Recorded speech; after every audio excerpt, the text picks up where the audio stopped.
Welcome to Veterans of the North, a DAV of Minnesota podcast where we honor and serve disabled veterans and their families. I'm your host, Mike McKelney, and together we'll explore the stories, programs, and initiatives that make a difference for our veterans. Joining me today is Sandy Bronstein. Thanks for joining me today, Sandy. We're just going to dive into the heart of what it means to serve and to be served. This is the Veterans of the North. Let's get started. Good morning. Thanks for having me. Wonderful. So today we're talking a little bit more about the Winter Sports Clinic out in Aspen, and I know you've been a member or a selectee participant out there, as have I. It's been a few years for myself, but from your perspective, or let's talk a little bit for the audience about how one might be select. Well, we'll get into selection, but what injuries do you have, as a matter of fact? How did you become a member of the DAV and become part of the, Aspen story? So I had gotten injured in a training accident in June of 2007. And so after 7 surgeries to fix the leg and the back, it just was not successful. So finally by 2019, September 19th, we decided to amputate at the Minneapolis VA. Things did not go the way we were planning. So my 2-week stay turned into almost 7 months, and my depression and anxiety just kind of got out of control, even at the hospital. And so when I did get discharged, it was 12 days before COVID hit and shut down the hospital, which just furthered the depression and anxiety. And I was in a wheelchair, and at the time I was in a mobile home, and since it has a vehicle title, I couldn't get a wheelchair ramp. So I was so isolated between COVID and just, having one leg. And so I had a rec therapist reach out to me saying that once this opens up again, how active do you want to be? And I said, well, I used to be really active. I was in 4 sports, and I want to do better for my kids, and I want to be more involved and not just feel like I'm sitting around in a wheelchair. And so she goes, I think you would be really good for the Winter Sports Clinic. And I was like, I don't like winter. She's like, it's not in Minnesota. And I said, oh, well, okay, tell me more. So she said, this was in 2022 that it reopened. And she goes, you're going. Basically was like, nope, this is going to be part of your rehab journey. You are going. And I said, okay. And I was kind of grumpy about it, but I was like, whatever. And so I went, and the slogan was Miracles on a Mountainside. And I was like, that is the cheesiest stuff I have ever heard. And I was still kind of in my grumpy mentality. And I was like, I haven't skied since I was a kid. And that's kind of their primary activity. Yeah. And so it wasn't until I have a big fear of heights. And so I'm shaking all the way up. And I'm like, can we just before stop? we get into all that, Sandy, let's just back up a little bit because, you've got a pretty unique situation. You had to consciously make a decision to amputate your leg. I did. Yep. And, I served in the military early on and right after 9/11, went to Afghanistan, combat operations, got blown up, and, didn't have a choice. It was basically battlefield amputated. There was no saving it. It was mangled. And, I woke up and it was gone. And so that's not great either. But, man, I can't imagine to have to make the decision, let's just amputate my leg. I think it was kind of coming to a head, and I kind of knew that. And so in a weird way, I was actually looking forward to getting rid of it and starting new. There was a guy I had randomly met at Disney World, and he had 2 prosthetics, and I was like, I have a dumb question. Can I just watch you run? And he takes off, and I was like, that's it. That's what I want. I want my mobility back. Life goes on. I don't care about the pain. I want my mobility back. So life goes. And that's part of, I think, the Winter Sports Clinic. It really is kind of a, hey, life goes on. Come out and see all the activities and things you can still do. Learn new activities that kind of reinforce the fact that life goes on and you can still do a lot of fun activities. So, so the Winter Sports Clinic, it's out in Colorado. It's out in Aspen. You mentioned you went sort of recently, almost, I guess, 20 years after I went. I went in 2001 as a kind of a special guest because I was just right out of, I went, I think, from Walter Reed to the actual slopes and then back. So it was kind of interesting, but so let's talk about it. It's out in Aspen. Yeah. It's Aspen, Colorado, beautiful place. You fly in. That's all sponsored, and I know in the next segment we're going to talk a little bit about the donations and the sponsors that really make this happen for all us veterans. But you jump on that bus or car and you make that drive up into the hills, and you get there, and it's just full of just people like me and you all over the place, and just wonderful people.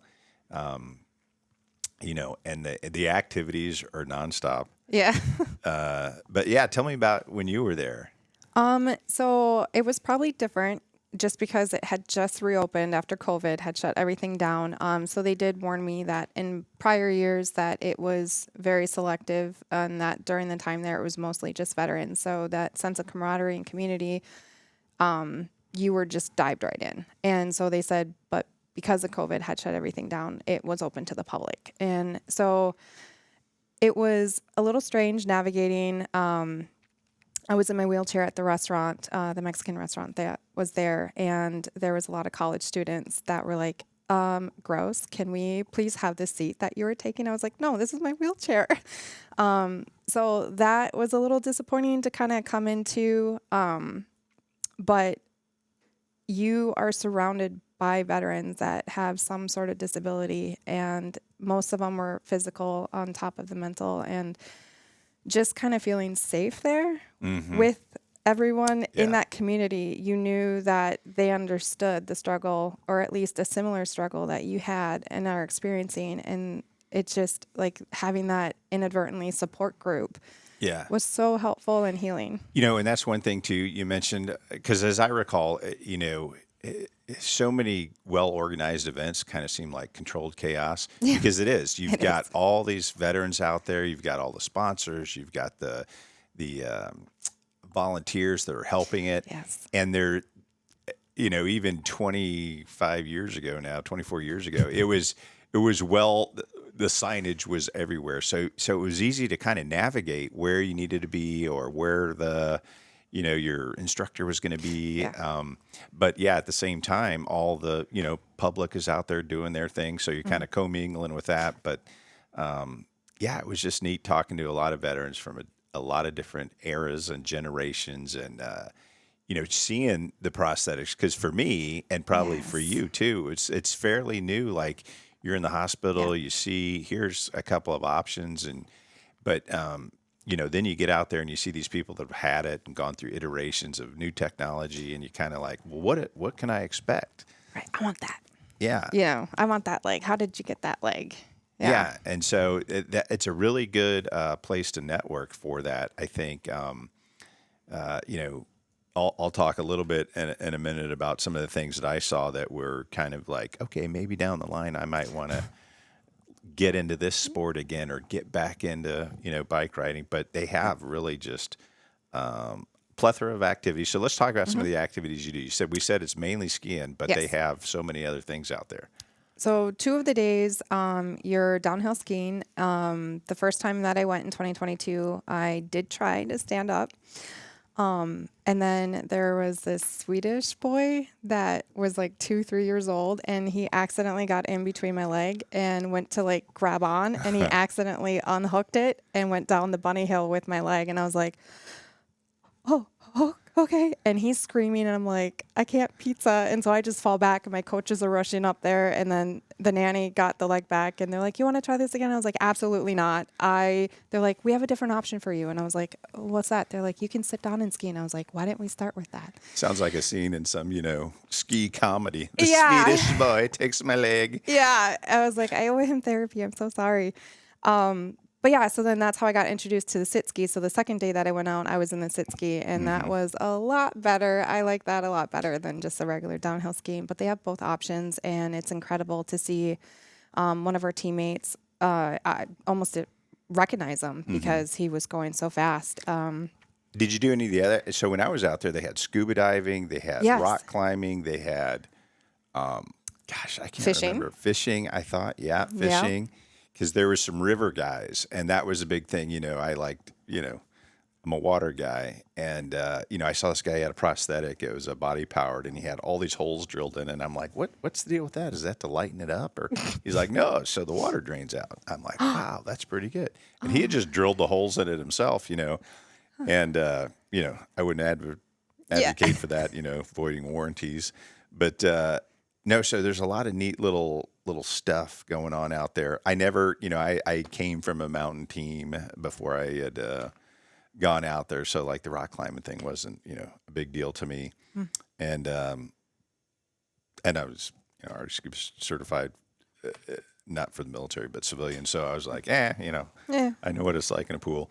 But that what I thought was really neat, like the guys with vision problems, the blind people Yeah. skiing. Yep. And so if you've ever been out on those slopes, day, night, whatever, and some of them are kind of narrow and a lot of trees, you think, how can you ski blind? Well, they Yep. figure it out for you. Yep.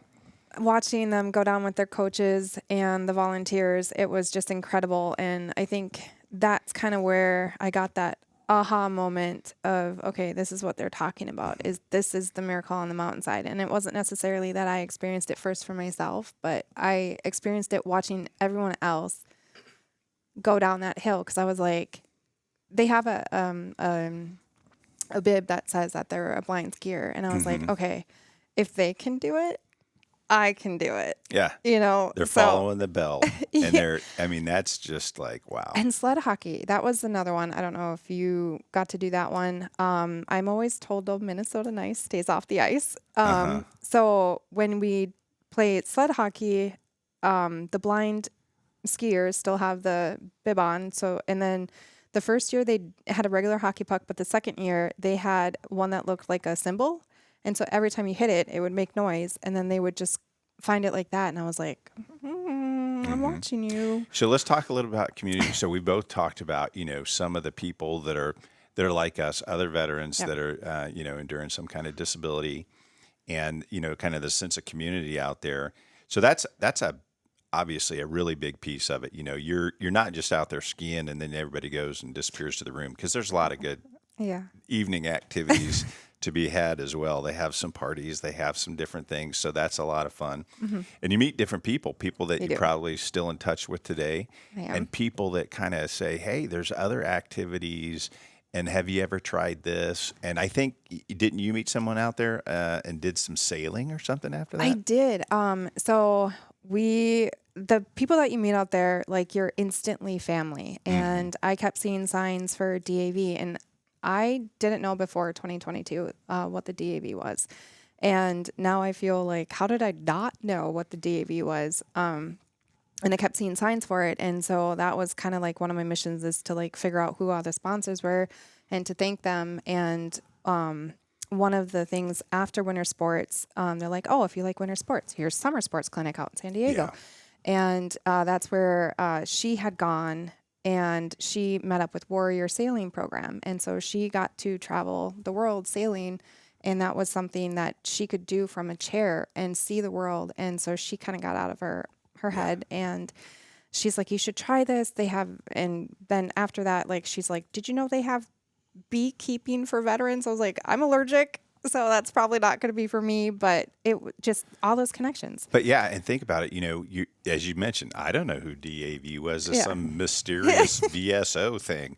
And that's one of the things that, the VSOs, not only DAV, but others, I mean, they do so many things for veterans. That's why it's so important to get involved. It's not just so that your claim gets through the VA faster, or maybe there's some legislation out there, but all these donors, these connections, these activities they have, I mean, it's like anything else, you got to get involved, and then you can be as involved as you desire to be involved. That is correct. Yeah, really good. So, a lot of long-lasting memories from that.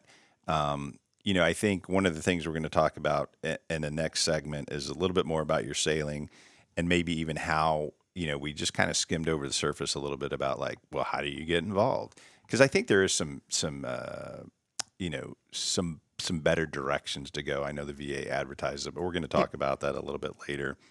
But in our next episode, we're going to have Lori Brook here, and she's going to be talking with the DAV National and talking about some of the great donors and sponsors we have. So stick with us, and we'll be right back.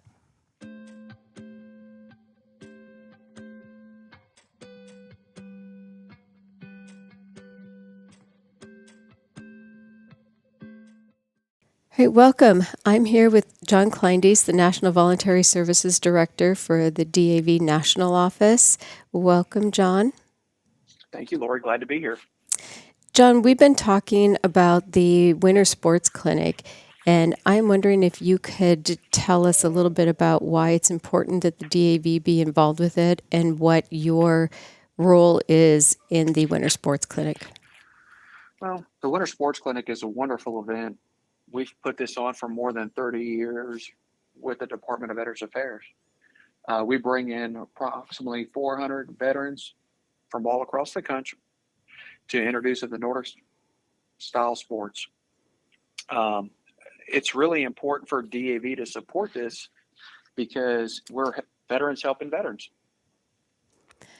How many years have you been involved with the program, John?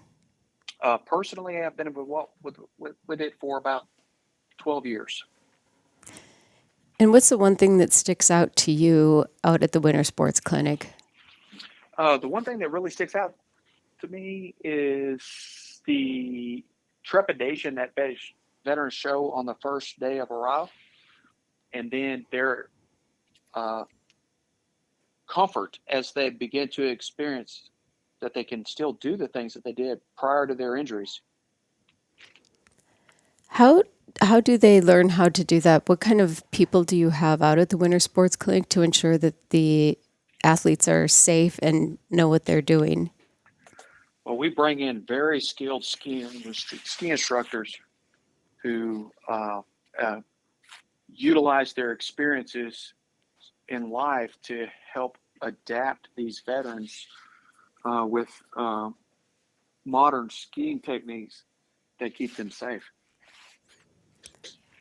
What are some of the things that you hear from the first-time athletes that come out versus athletes that have been out before? Do they come back multiple times, and why? Yes, it runs a great gamut. So we have veterans who've been there multiple times, and then we have veterans who it's their first time to come out following their injury. So it runs an entire scale of how veterans come out and have huge amounts of anxiety as it relates to staring at a very steep mountain, thinking I'm going to sit in this mono ski or bi-ski and come down this mountain. So it's really a neat experience to watch these veterans come out and participate in adaptive sports. I can imagine that helps when they go back home and gaining that confidence to do things that maybe not the same way you've done it before, but can do it differently and still be successful. I imagine you see a lot of that. Yeah. Oh, yes, we do see a lot of that. We see a new charge on life for these individuals coming through the events, and they go back and they take the experiences that they've gained while at the Winter Sports Clinic, and they apply them to their day-to-day lives. How does an athlete get to the Winter Sports Clinic? They go to our website, National Disabled Veterans wintersportsclinic.com. They complete an application, and they get a medical screening by their physician to ensure that they have the ability to be at that altitude. And then they go through the acceptance process. And then and after we review all the applications, we invite those individuals to the event. We know here in Minnesota that we have been supporting these programs for quite some time. There are also a lot of other donors that do that. How important are donors to keeping the program running and safe? Well, without donors like yourself, we could not put this event on. It takes a village to get these veterans to these types of events. And if somebody wants to donate specifically for the Winter Sports Clinic or we are not talking about it, but you have the golf clinic in the summer. Is that available on the DAV.org website where they can donate to those programs? Of course, they can go to dav.org and they can indicate that they want to donate and specify what event they're wanting to donate to. Perfect. What else do you want us to know about these events, John? That these events are life-changing and that without supporters like yourself and others, we couldn't do these wonderful events. I agree. We here would like to thank you guys. We know how hard your staff works for you and works for the veterans, and without you guys, we couldn't do this. So thank you very, very much. If somebody wanted to volunteer for each of these, is that information also on the website? Absolutely. We're always looking for volunteers to come out and participate in these events. It's important to know that all volunteers may not be accepted. And the reason that is we're looking for certain skills that individuals can come out to these events and add value. I think that's a really important. You don't want me teaching anybody how to ski down a hill. I can barely I know walk. they don't want me teaching anybody how to ski down a hill. Wouldn't be a good thing. But if they may not have the skills for the winter sports clinic, they may be able to help with the summer sports clinic or get involved in their local DAVs because there's always events going on across the country. So I think that we want to make sure that if people would like to volunteer and donate, they know where to go and that we can help veterans become better integrated into society. Oh, absolutely. I would definitely encourage people who don't have a skill set for the winter sports clinic to consider volunteering for the golf clinic. That's something that we have great training and it can take anybody can make a difference at that event. Can you just talk a little bit about the summer sports clinic? How many golfers do you get and what kind of disabilities do they have? Okay, so it's not the summer sports. The summer, That's summer sports class. That's a different event sponsored by a different organization. The golf clinic is predominantly visually impaired veterans. So anybody with a visual disability or somebody with a spinal cord injury or a traumatic brain injury or other qualifying medical condition can come out and participate in that event. and that's a week-long event in Iowa, correct? That is absolutely correct. How many volunteers do you have down there approximately? Nearly around 500. So there's a lot of opportunity for people to volunteer and make a difference at the golf clinic. Yeah, absolutely. One of our predominant volunteer opportunities there is our golf buddy volunteer. That's an individual that gets assigned to a veteran and they ride around in the golf cart with that veteran and they help them address the ball, kind of give the lay of the land, and make sure that the veteran has a great experience. So someone like me that doesn't golf, would I be a good volunteer for the golf clinic? Absolutely, because we'll put you through a training session and have you watch some training module videos via our app that will help you be prepared to be a golf buddy for a veteran.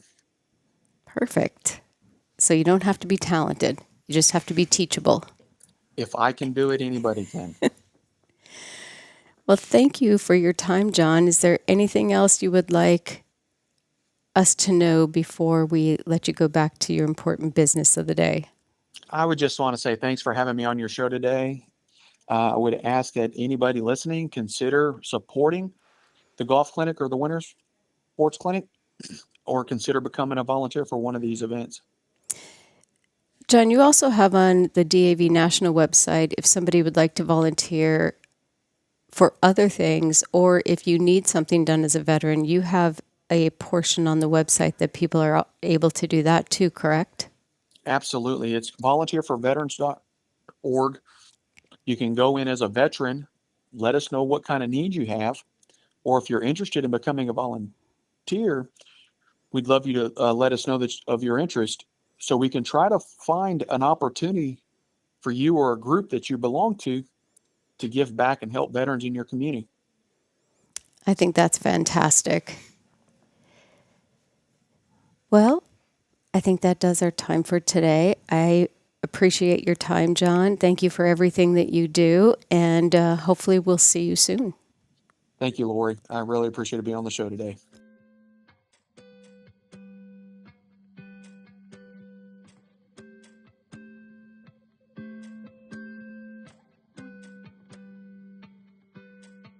Welcome back to Veterans of the North, a DAV Minnesota podcast where we honor and serve disabled veterans and their families. I'm your host today, Mike McKelney, and I'm back with Sandy Bronstein, and we were just talking about Snowmass Village, the Winter Sports Clinic out in Colorado. So welcome back. Thank you. So Sandy, we were talking in some of the other segments, or an earlier segment rather, that the DAV provides opportunities with the VA to go out to Colorado, Snowmass Village, Aspen, Colorado, beautiful place, and take part in a lot of different events, mostly winter sports, obviously. Yeah. Events, skiing and downhill. They do some snowboarding, I think, there They as do. well. Which is, that's something, I never did that before I went out to Snowmass Village.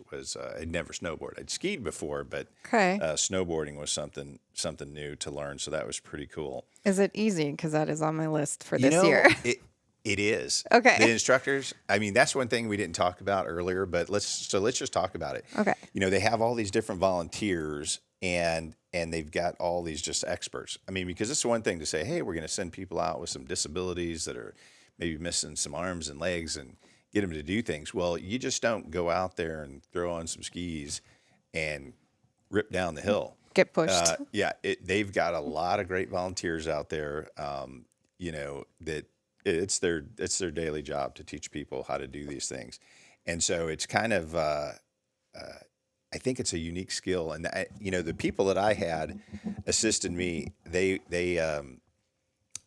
get it.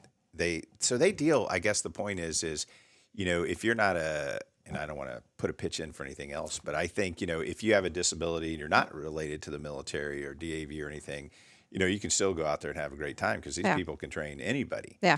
And the things they do is just magic. But It's life altering in such a good way. yeah. And but for the snowboarding, it's really easy. There's all this stuff you think like, oh, I do everything with my back foot. No, you do everything with your front big toe.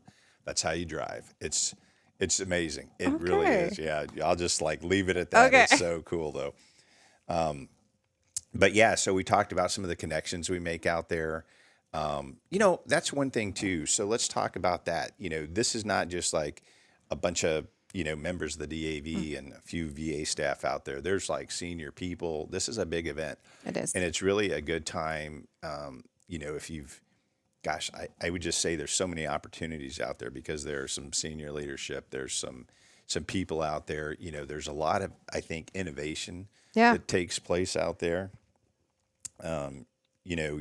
We talked a little bit in the last segment about some of the unique technologies, but there's always somebody out there like, hey, it'd be neat if we could do this, or if that could, do this. I talked about one of the veterans I met that had modified his arm, and that idea still circulates in my mind. But the VA staff, and they have prosthetic staff out there too that are fixing things that might break while you're there, but also taking all that kind of knowledge and desire back to the VA. I mean, the VA is learning, and the DAV, just as much about, the veterans and their disabilities and how to make life better for them as we are enjoying the time out there. So what can you tell me about that? So one of the connections I had made out there is from the technology department at the VA, and I got hooked up with the Minneapolis research team. And at the time it was called MADE, and now they have changed their name to Recover. And it has been, that portion has been life changing. And had it not been from the Winter Sports Clinic, I would not have had that opportunity. But being a part of research studies I was an ankle slope test. And so to have my prosthetic, which is at a 90-degree angle, be able to connect with the ground and heel strike, I did not think it was going to be a big deal. And I just remember being at the VA on the parking garage slope crying because I was like, my hips don't hurt, my back doesn't hurt, like just because of this roller ball in this test socket, And so I was like, it's something so small, but it was such a large impact that I was like, okay, let me know when this comes to market. It's been 3 years, but I've been part of 8 different studies now, and the newest one is heel heights, different heel heights for women that have prosthetics, because it's so hard to get an appointment to get your socket adjusted if you want to change your shoes. And so that has been life-changing. I have like 9 pairs of shoes now, and it's like a pin and lock system, but it's magnetic. And so you basically just step into the shoe with a 3D printed foot. So Nice. my daily life has improved just from joining the Winter Sports Clinic and then making those connections. And the Winter Sports Clinic went into, do you know about this? The Summer Sports Clinic. Do you know about the Golf Clinic? Do you know about this program that does warrior sailing? Do you know about this program? It was Oscar Mike. And so I got to go to different opportunities that were just there to help support veterans and their families. And that was kind of my biggest drive with the DAV was they really focused on the whole health of the veteran and like, hey, we don't want you just to experience this for a week. We want you to come back. We want you to take this home, and got hooked up with the wheelchair games after that because being a prosthetic user for a lower limb, sometimes I'm in a wheelchair more than I care to be. And that really had me struggle in 2023 with my depression again. And so they're like, nope, and the VA took care of me, and the DAV, I'm part of Chapter 13 in Minnesota. Right. And they made sure I was okay at home. And it's more than a community. I consider them family. And so they took care of me at home and made sure that I got rides to all of the training. They made sure that I went and didn't just say I went. Yeah. And so I think that follow through has been really important, and making those connections and like, oh, hey, they have 2 softball leagues in Minnesota if you want to play in the wheelchair. Yep. Like you can still do things whether you're standing or sitting.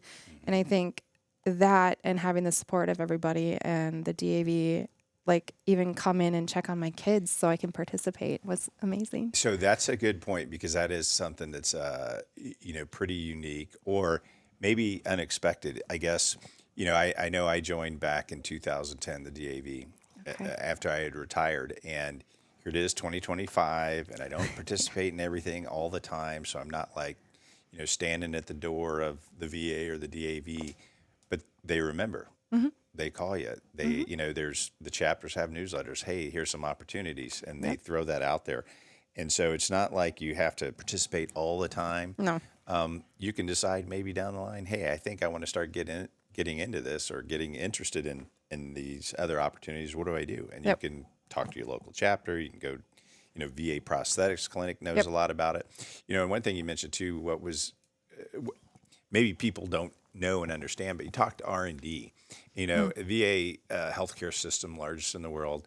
And what's so beneficial here in Minnesota, especially, I mean, we have our own sort of R&D labs in the hospital. I don't think a lot of people know about that. And so, when a veteran says, hey, it'd be nice if I could do this, or I'm having problems doing that, or it'd be cool if we had one of these, they can design it like, any other They love a engineer. challenge. Yeah, work on it. And, it's not like, hey, we got to wait till some company comes online with something off the shelf and one size fits all. No, they do it here for you. And that's a big, I think, kudos to the VA. Just, you hear good things, you hear sometimes bad things, but what you don't know is behind the scenes, they're working on it all the time. Yes, they are. So making life good for us.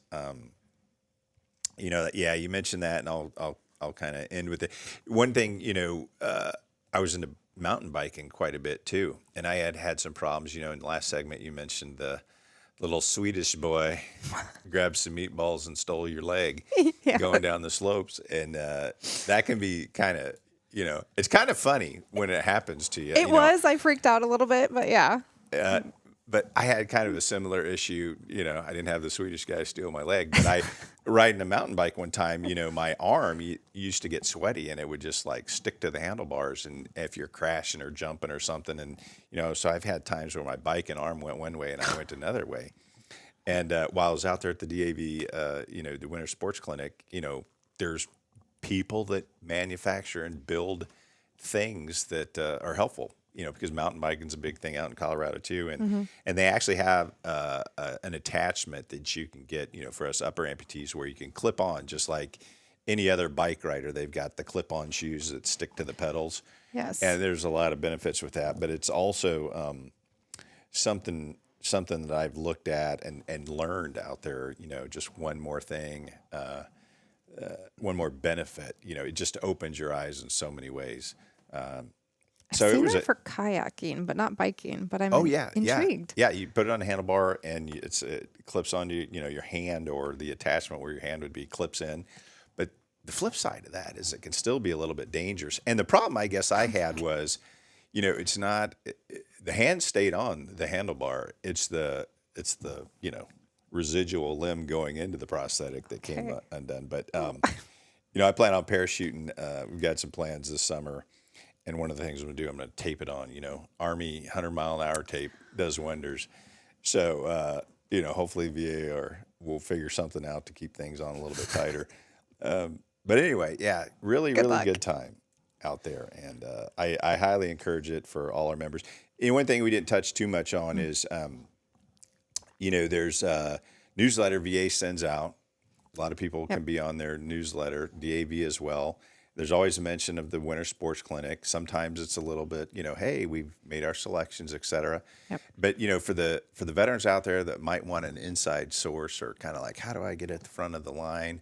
I would say it's the keeping in touch with the VA and the prosthetics department there, and kind of saying, hey, when's this next opportunity coming up?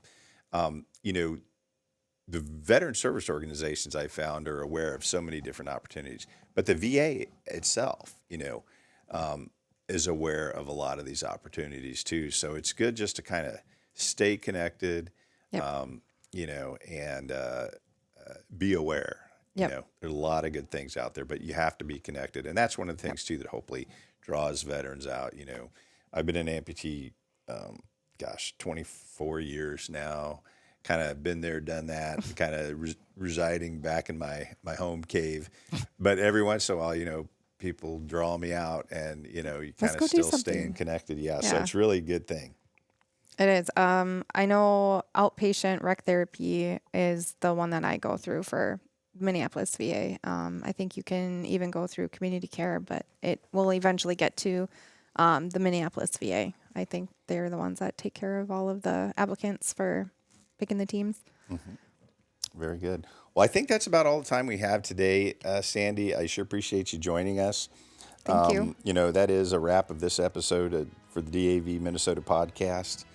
Thanks for all the listeners out there for tuning in. Stay connected by subscribing and following us on social media, and visiting our website at davmn.org.